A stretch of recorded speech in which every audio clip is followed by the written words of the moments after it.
This conference will now be recorded.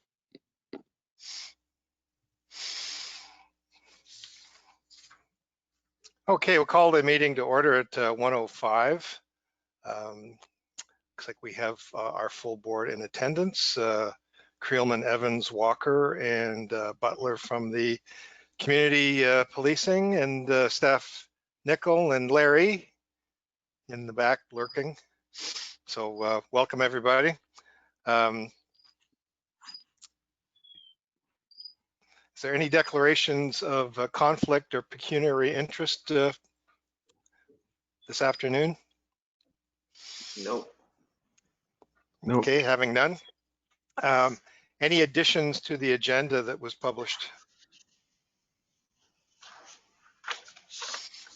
Okay, a motion to accept the agenda as published. Evans, Creelman, all in favor? Opposed? Carried. I saw your arm go up there, Wayne. Lost my pen. Okay, approval of the minutes of our last meeting, June 10th. Any additions or deletions to the minutes of the last meeting? Sergeant Beaton did a wonderful job, as did Larry at that last meeting, kept us fully informed. Okay, motion to accept. Evans, Creelman, all in favor? Opposed? Carried. Business arising from the minutes of that meeting. Paul was going to follow up on an alternative in reporting options for municipal infractions. Did he pass that along to you, staff? He did this morning. He passed it on. And I apologize. I forgot to tell him that he didn't have to come because he worked until 6 o'clock this morning. So he went home and then he came back and I sent him home again. So first of all, he said there's two options that we can use. The first option is we can add the link to the online reporting for the OPP to the town's website. That way, if people wanted to report issues with municipal bylaws and that kind of thing, they could go to the website and they would see do self-reporting, citizen self-reporting, which is now called online reporting from there. So they click the link and it takes them to the OPP's online reporting site. And the second one is, I think he said it was the township of Essa that has an actual similar link on their website to municipal issues. So you click on the link and it has a drop down as what's your issue? Is your issue with roads, or is it with parks, or is it with noise or another bylaw? And you report it into the town, and then whomever's assigned vets those reports and then directs them to the appropriate agency. And if it's the police, then they direct them back to us.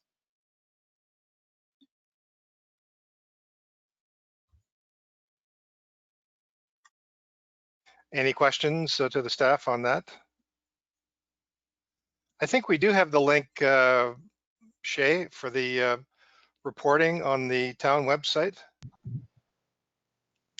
Yes, you can. The community can put in a bylaw or municipal infraction through our website.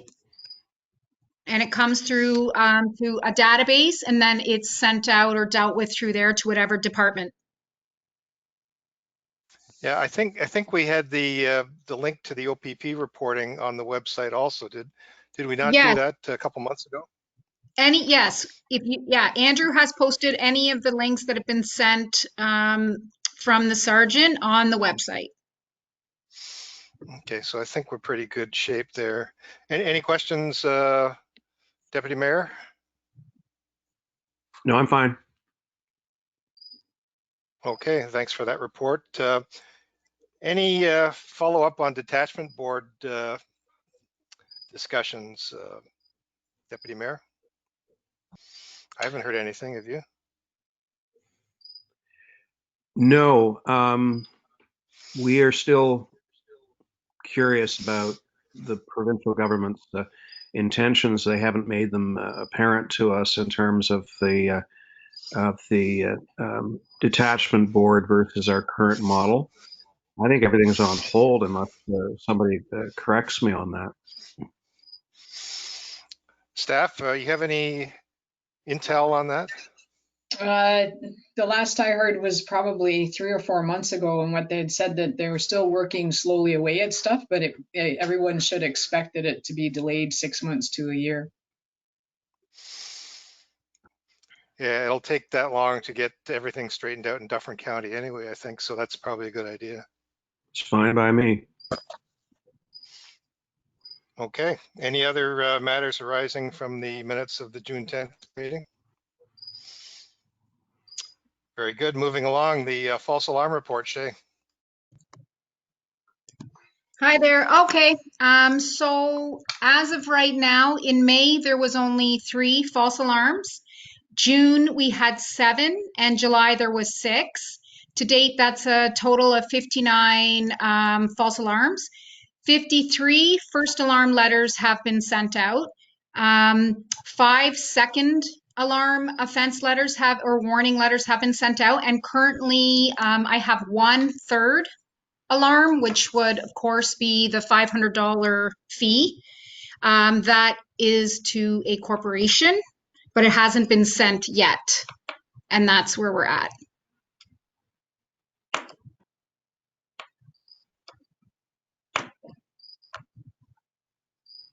I think you're muted, Mike. I was seeing how your lip reading was. So. Not very good. Yeah. Any questions to Shay on the alarm report? Okay, motion to accept the alarm Shay, report. Yep. I have a quick question, and that is, what's the penalty under our bylaw? Is it $500 or is it? Yes. $500. So this gets me back to my process issue, and that is, do we send them a bill or do we send them a summons? Last time we discussed, I had asked what the process was, and I understood direction to be to just go ahead with the 3rd letter, but whatever you guys think. Well, I'm fine with that, but I think at some point I'm going to raise the issue with council, because when you're enforcing a bylaw, you enforce the bylaw. You don't send out a dunning letter for the amount of money and keep your fingers crossed that it will be automatically paid. They deserve their day in court if that's what they wish. Yeah, and the 3rd false alarm invoice for the $500 is similar to the same letter that's sent out for the fire. It's a similar issue there. Yeah. And I will say that the first warning letter and the second letter that went through to this particular property owner, I did not hear any response back from them about the first 2 letters, just so you know. Okay. Okay, any further questions to Shay? Motion to accept.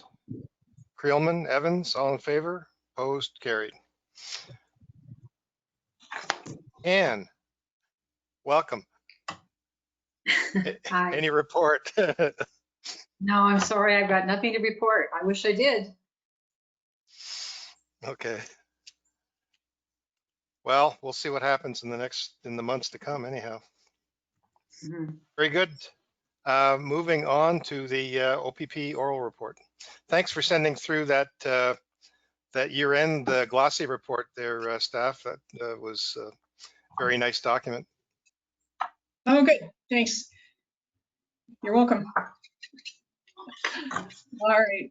So I think, I don't know if Paul spoke to it or not at your last meeting, that we've just started on the cover page. We've updated it with the OPP's change to the strategic plan and a little bit of a change to our strategic objectives and our values. The values haven't changed. It's just how we express the values now. So just have a look at that. And if it wasn't so long since I changed it, I could tell you what the changes were. But it's more along the lines of the healthy, resilient OPP and the responsive and evolving OPP. So those are our objectives, and our values are how we're going to move forward and continue to interact with the public. In regard to the public complaints during this period, so I'll be reporting on the second quarter of 2020, so April to June. During this time, there was 3 complaints, 2 officers, but 3 complaints. One was policy, one was service, and one was conduct. And that was just for that period, and those are ongoing. In regard to secondary employment, we still have our 1 volunteer firefighter, Sergeant Beaton. During this period, there was no movement in or out of the detachment and no promotions.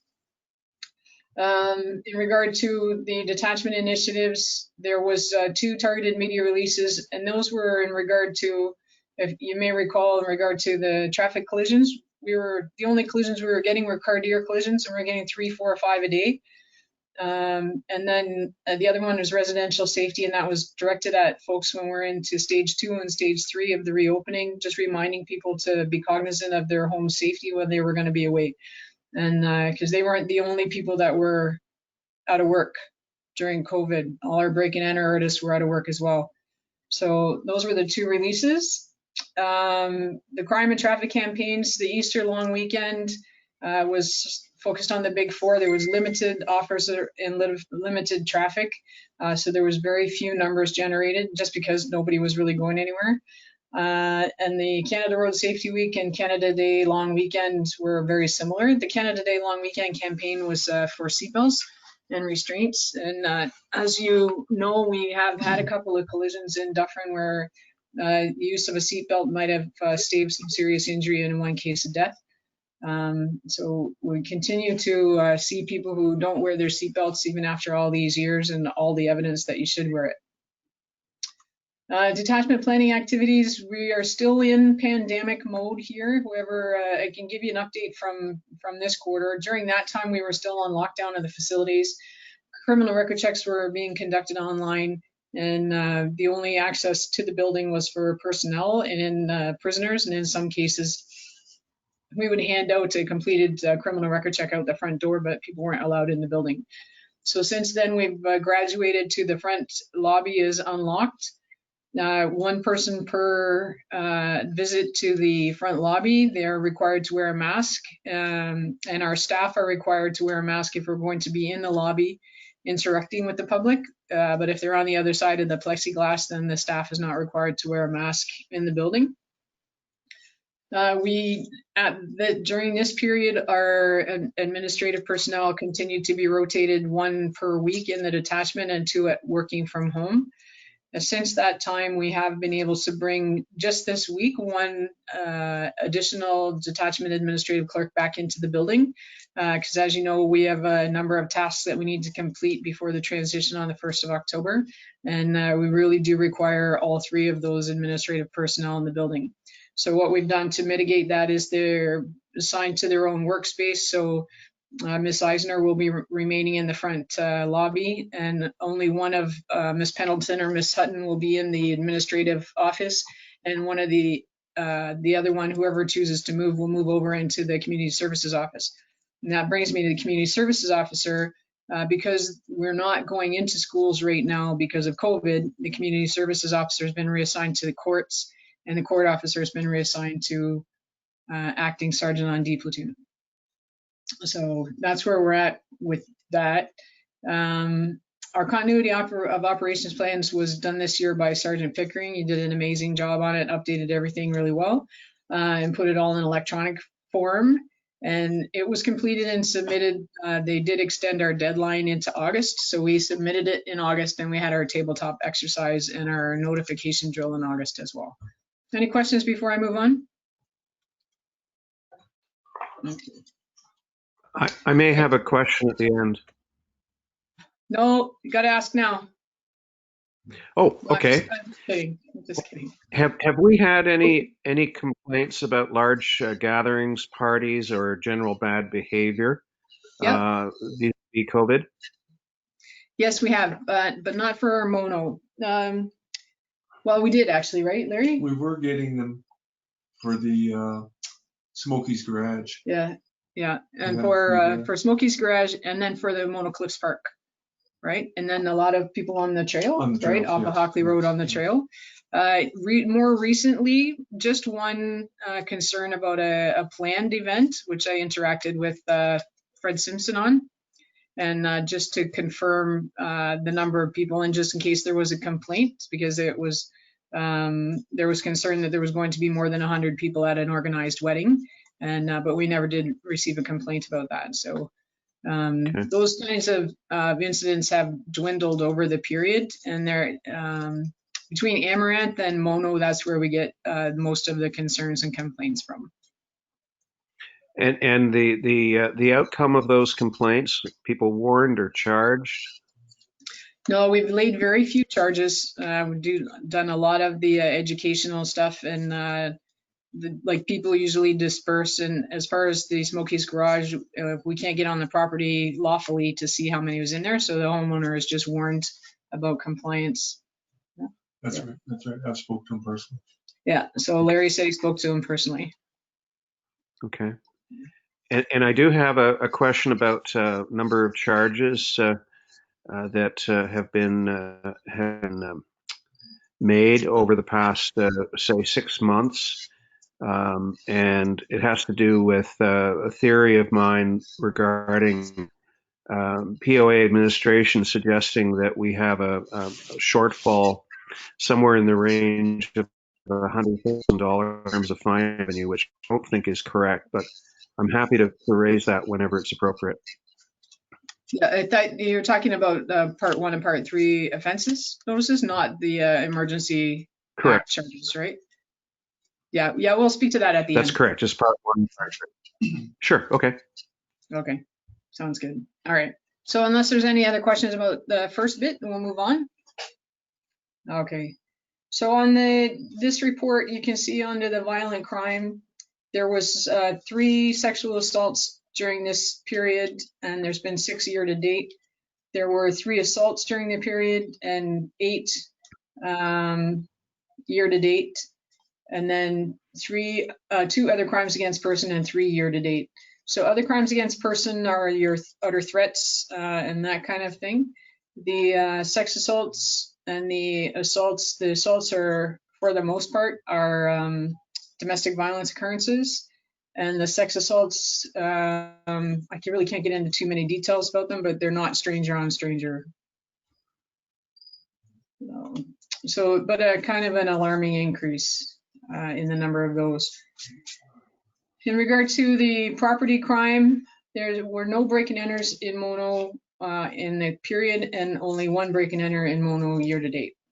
There have been 5 theft overs though, and 8 year to date. And it's my understanding, and I do apologize, I didn't get a chance to go through and analyze the occurrences. I like to analyze them to see what they are, but experience tells me that the theft overs are motor vehicle thefts, like theft of a truck or theft of a car or a bigger piece of equipment.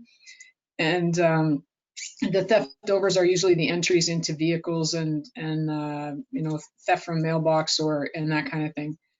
The frauds, there was 2 frauds over the period and 5 so far this year. Sorry, the theft unders, there's 7 in the period and 12 for the year. And mischief, 3 over the period and 4 for the year. So a little bit of a decrease in some areas and an increase in other areas. But really overall pleased with the reduction in the number of break and enters. But I really can't take credit for it. I think it's all due to COVID.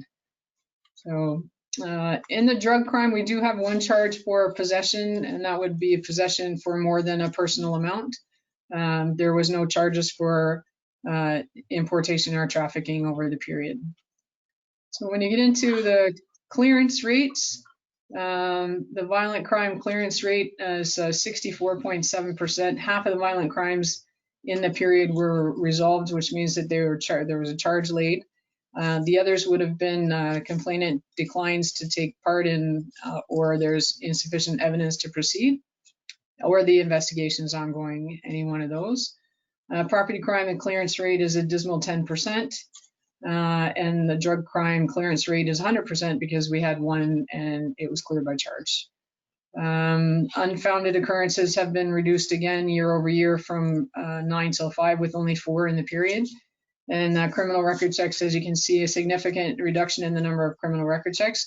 And you'll see come for the 3rd quarter that those criminal record checks, they will just turn around and increase again. We have had a marked increase in the number of requests for criminal record checks after we entered into stage 3 and immediately before the opening of school, with teachers and nurses trying to get their criminal record checks done. Just so give you an update on the criminal record check process for the OPP, because it went online, it's a little bit slower process. We have only 2 point of sale terminals, and the process is really quite cumbersome. People have to put their application in online, and then the applications are screened by Security Bureau. They're sent to the respective detachment for processing. The detachment processes it and sends it back to Security Bureau for review. Security Bureau sends it to the closest point of sale terminal, where the people phone the detachment and provide their financial information to the administrator there and make their payment. Then we get confirmation of payment, and we can phone the person and tell them their criminal record check is ready. So we're certainly hoping that this process becomes more and more streamlined. Security Inquiries Unit has commandeered, for lack of a better term, 4 civilian employees or FTEs from each region to be assigned to the Security Inquiries Unit, specifically to process criminal record checks. A month ago, we were 1,600 behind and 6 weeks to process. And we're hoping to get back to a 2-week turnaround time for these.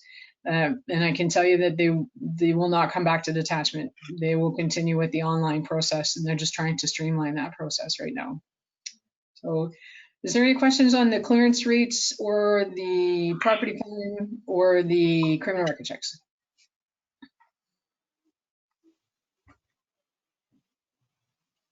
Oh, okay. All right. So, Your Worship, we are looking at the Dufferin OPP Part 3 charges summary. I put this in here specifically because it is for all of Dufferin County, for all the municipalities of Dufferin. And there is, as you can see, a reduction in the number of Part 3 charges. Unfortunately, I did the calculation on the side, but it's disappeared. But from the cumulative total, we're down 14 from where we were in July of 2019. And then for Part 1s, this is where you can see, yes, we're down 850 Part 1 offenses notices year over year for the entire county. And then for the town of Mono, we're down. The first one is Part 1 occurrence notices. We're down 395 from where we were last year. And then the Part 3s, we are up 2, I believe, from where we were last year. So not that significant of a reduction up until the end of July, but on the whole, there has been a reduction in the number of Part 1 offenses for sure. But the Part 3s, especially for Mono, have stayed pretty stable. So your question, Your Worship? Well, it was a hunch of mine that there's no drastic decline in the number of charges, but rather the court processing, frankly, has come to a grinding halt. So the county's not seeing the revenue flow that it has been accustomed to. The treasurer is projecting a loss. I'm suggesting that it has more to do with the processing of fines by the POA administration, and the fact that the courts have all been basically shut down, except for some limited plea court over phone. I'm glad to see that the Part 3s have basically remained the same. They tend to attract higher fines, obviously, and I've personally witnessed some incredible driving out there, which it's stunning and persists. But I do know that there was a period of a number of months where there were frankly very few cars on the road too. So I think that's probably contributed to it.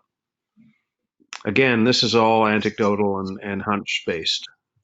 So from ours, from my perspective, the first thing I can tell you is there has not been any trials. I had 3 trials I was supposed to have, and they've been put over now. I don't think any of us are going to POA court until No, we're not, if I could just interrupt. Yeah. And part of the problem, Your Worship, is we're setting him into next year now. So because the courts are closed. So for a long time, in May, I was setting them till November. So that's why it's going to be a dry period, because the backlog it's going to be astounding, the backlog. Mhm. I don't know how they're going through it all. Yeah. It's a mess. I just shake my head. It is an absolute mess. And in my view, and I don't mind saying this publicly, I don't think they've got their head around how they can get back on the tracks here.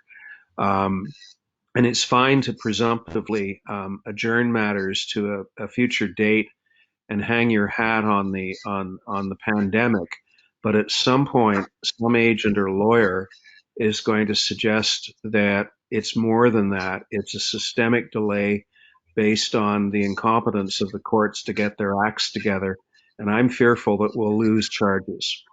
That's just a prediction.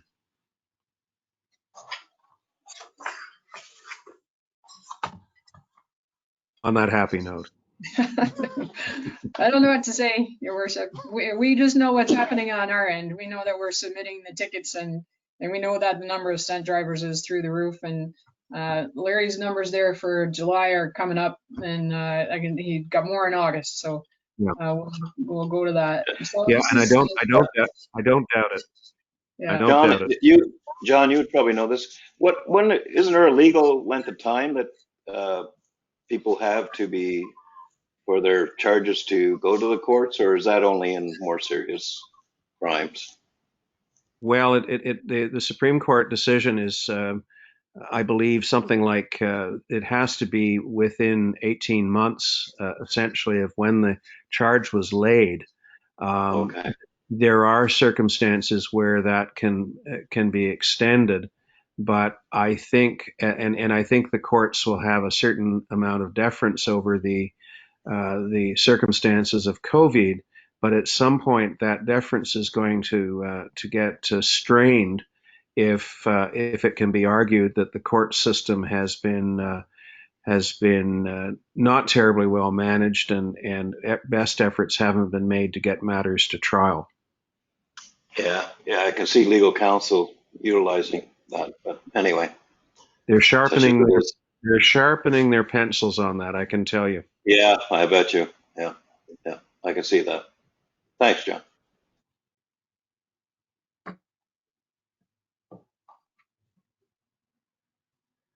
Looks like the staff is talking there. For a lot of other matters like lawsuits and civil court, they have waived the usual statute of limitations.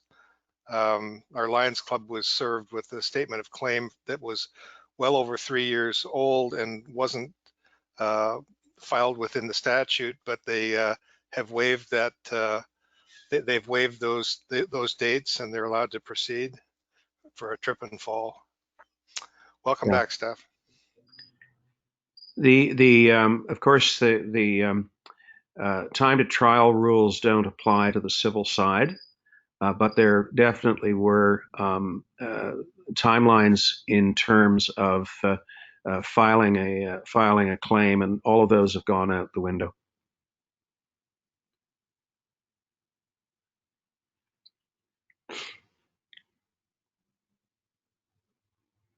Are we Okay, ready? the Larry report. Yep. The Larry report.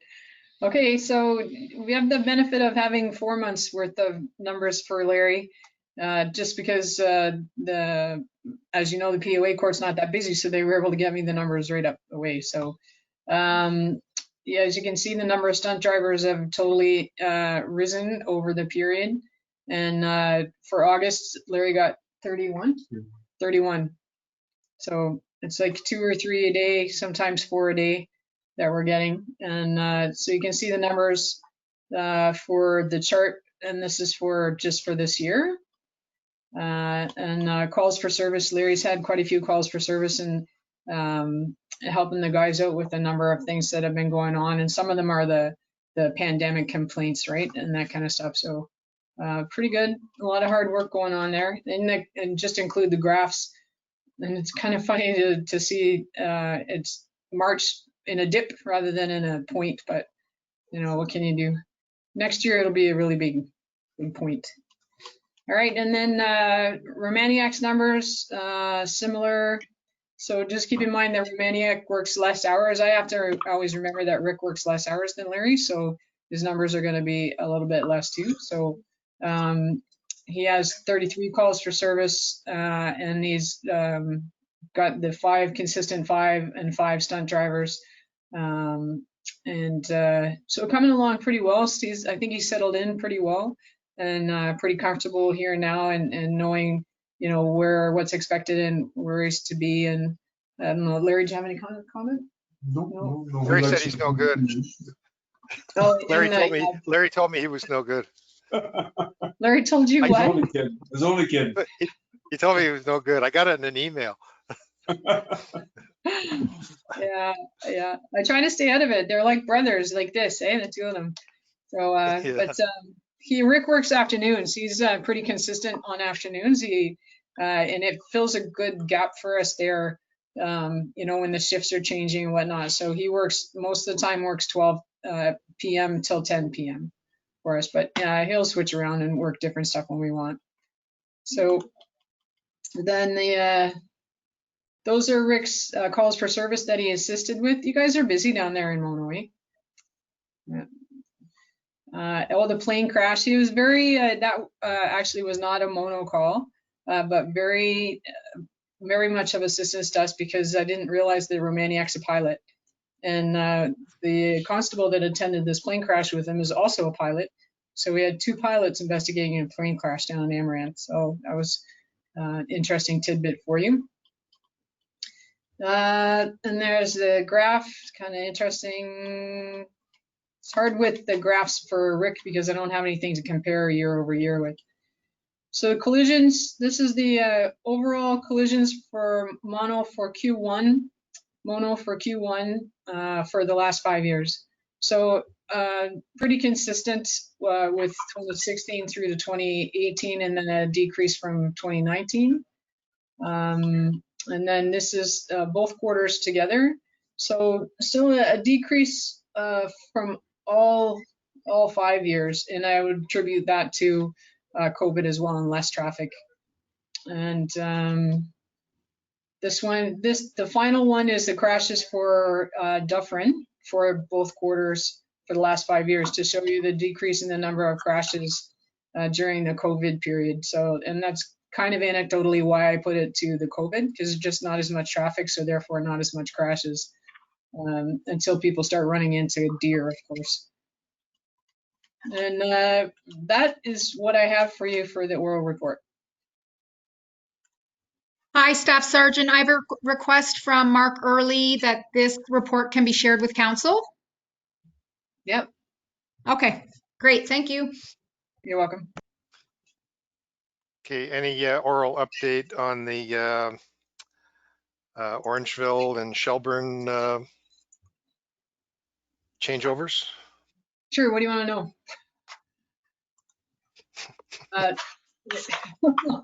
So are you going down there? Or are we keeping you?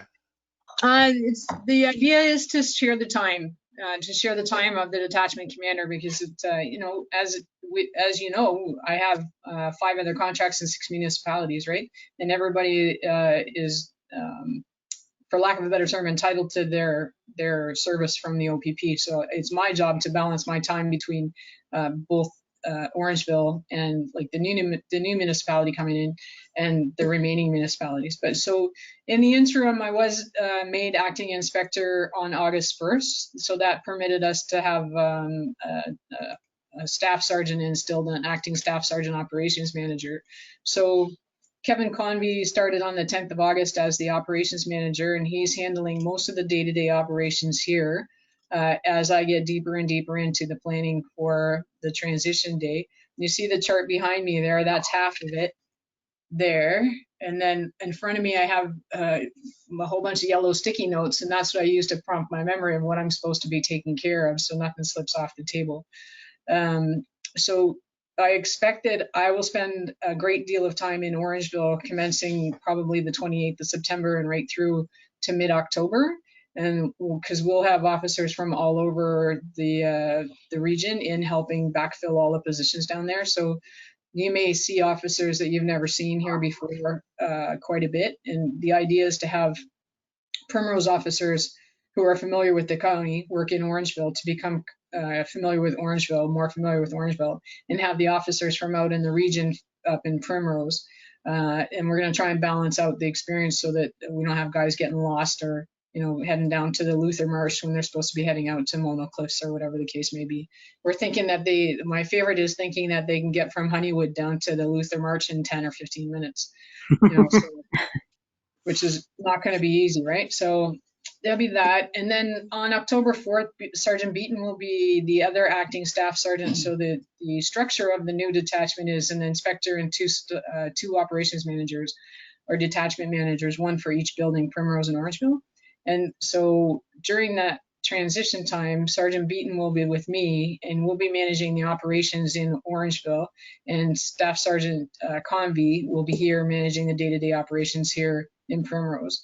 And then when the officers start to come back, the officers all return from the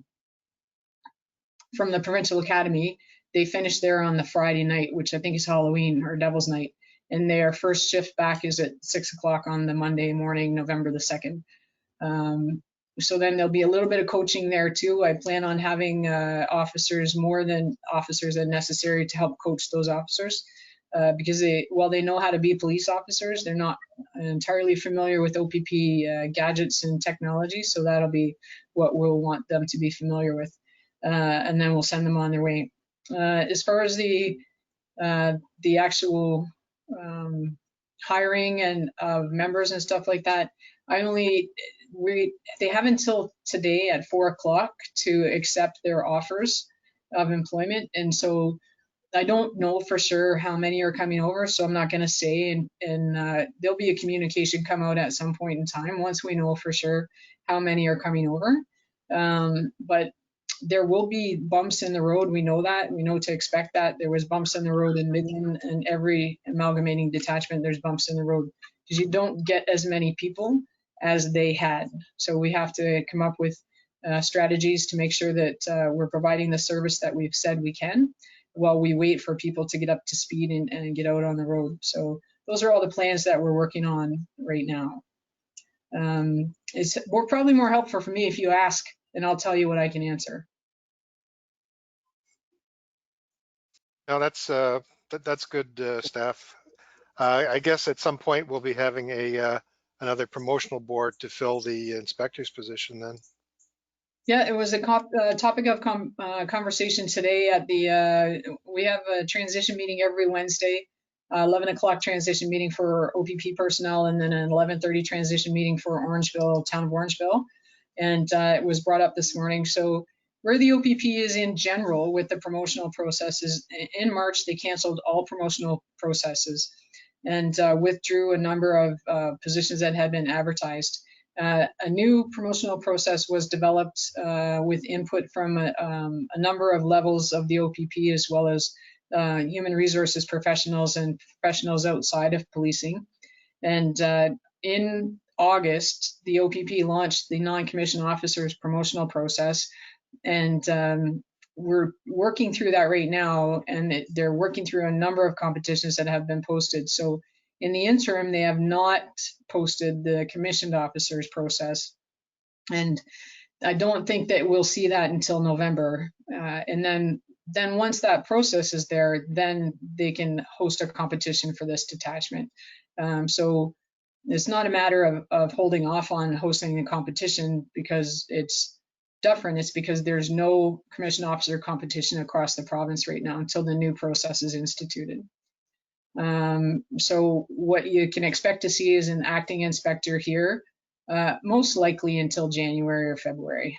And I would say if they launch the promotional process in November, the position would probably be posted for competition in mid-December. And the competition itself, they say for non-commissioned officers, the competition process from start to finish, from the day that the job's posted till the day that the officer sits in the chair, is up to 21 weeks right now. So hopefully a commission officer process is not that long, but it could be, depending on background checks. And the process themselves have become proacted by the addition of certain assessments, like a 360 background, an actual test, a knowledge and abilities test, a peer review, an application, a written review, like a written self-assessment, and then an interview. And then, so all that seems to take a bit of time. So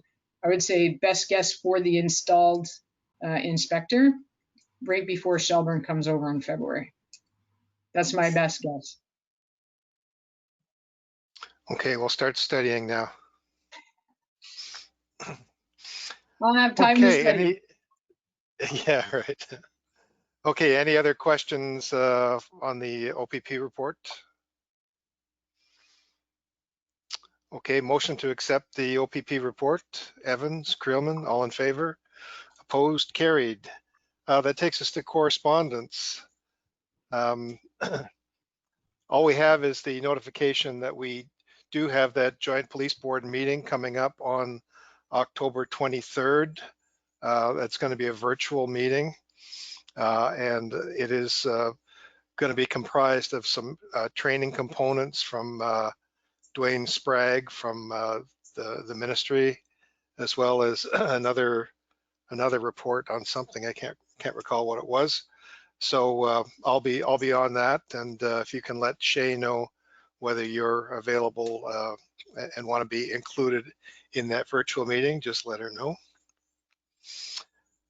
New business, towing bylaw. That that seemed to go very well, and judging from the correspondence that I've been seeing from the different municipalities, it looks like the necessary notices of motion were put in place. John, do you want to report on that at all? Or? Yes, we passed the notice that was circulated by Orangeville, and I believe other municipalities did as well. So I think we're well into the process, and hopefully it won't take too much longer. Sorry, and John, Fred Simpson just wanted me to let everyone know that as directed by council, he has brought it forth to the town of Orangeville. Thanks. Okay, so yeah, we're pretty much in Orangeville's hands now, because they were going to do the public meetings and all of that kind of associated stuff with it, but it's rolling forward, and it's some good work done by everybody concerned. All right. Any other new business? Wow. I have a couple of things. And Nikki may be aware that there is a move afoot to pass a parking prohibition on the first line in the vicinity of Scotts Falls, otherwise known as Cannings Falls. There's a notice of motion before council on that, and a delegation that is appearing next Tuesday. So the concern there is parking issues related to people visiting the land that is newly acquired by the Bruce Trail.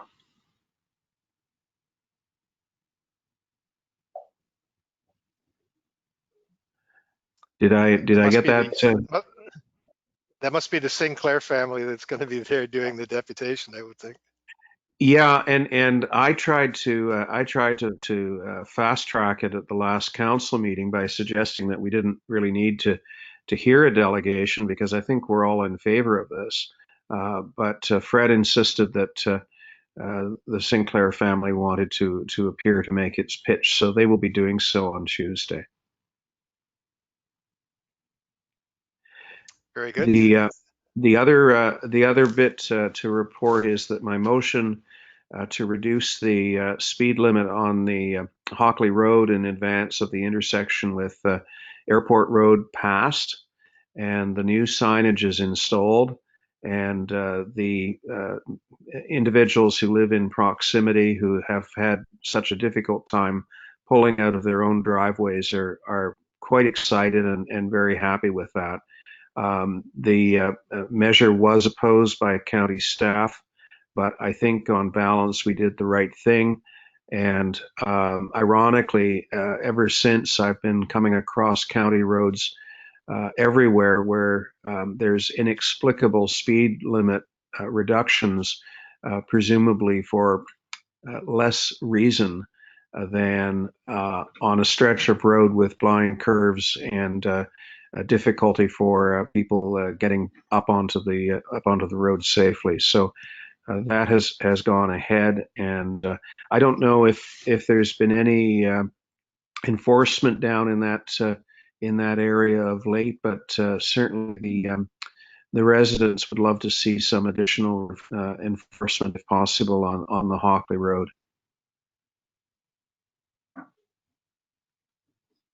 Sorry, Larry was talking and he was muted. Say it again, Larry. Yes, I will be there. I'll look after it. Wonderful. They'll be reassured by that, because they're indicating a lot of bikes on the weekend, and I think they start at the Hockley Valley General Store, recently reopened, and they follow Hockley Road. Similarly, having a lot of bikes on Mono Center Road, in the vicinity of Mono Center itself, and then traveling eastward at high rates of speed. So if I can put that on your radar as well. Finally, I haven't given up, and I don't think the town has given up on the proposition of higher fines for basic speeding offenses. We've heard absolutely nothing from the provincial government to our initiative in that regard. And likewise, we haven't given up on the notion that the rules governing automated speed enforcement be changed such that we can realistically consider the option on a roadway with an 80 kilometer per hour limit without having to designate it as a community safety zone.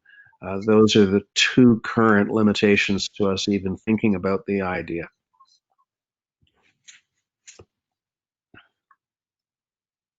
Okay, Well, very good, thanks. from my point, Your Worship, yes, the bikes are a problem. I have towed numerous bikes, some more than normal. So I'm optimistic that word's getting out. Good. Hey, Larry, is that portable speed sign broken? Jensen, call for you on line 101. Jason, 101, please. I'm sorry? Is that portable speed sign broken? I saw it on Airport Road there last weekend. It wasn't working. Yes, I saw that too, and I was going to mention it, yes. It's not broken. It's still collecting the data, but there's some kind of mysterious issue where when we first place it and turn it on, it displays everybody's speed, but that for whatever reason it stops displaying speed. And I did finally get back online with it on the software, and what I'm getting is notifications on my cell phone telling me that it's lost communication or gained communication with the unit. So there's two issues going on there, and I've been working with Scott Martin to try and sort those out, but it is still collecting the data. So that for me, that's the more important thing, is it's still telling me what people are doing. And but we're trying to sort out why for whatever reason the screen display, like if it's maybe something's happened and it's defaulting to hibernate mode after a certain amount of time, or whatever the case may be, but we're trying to figure it out. Yeah, I wasn't speeding, so I figured that maybe that's why I didn't see anything. But yeah, okay, very good. Yeah. Okay, any other? Even if you're not speeding, it should show your speed. Yeah, I know. That's why I brought it up. Okay, any other new business or questions? Okay, can we have a motion to adjourn? Evans, Creelman, all in favor, opposed, carry. Our next meeting is, by the grace of God, on November 18th And I imagine we'll still be in the virtual mode by then for a 1 p.m. meeting. Motion to confirm the proceedings of the meeting of the Mono Police Services Board held today, Wednesday, September the 16th. Creelman, Evans, all in favor? Opposed? Carried. Thanks, everybody. Once again, a fast and efficient meeting, and keep up the good work, Larry. And I did happen to watch you the other day because we had stopped at 10 and 10. My wife was in shopping at 10 and 10. I was watching you from your perch there on Highway 10 across the road, where you managed to do quite a bit of good fishing. So, and you did have somebody pulled over for a tow on a Sunday morning. So, so good work. Thank you. Okay. Good to see And everybody. Thank you, Rick's doing a everyone. good job too. Thanks, Bye-bye. everybody. Bye-bye. Thank you. Bye. Thanks. Bye-bye. Happy fall. Happy Yeah. fall. Bye-bye.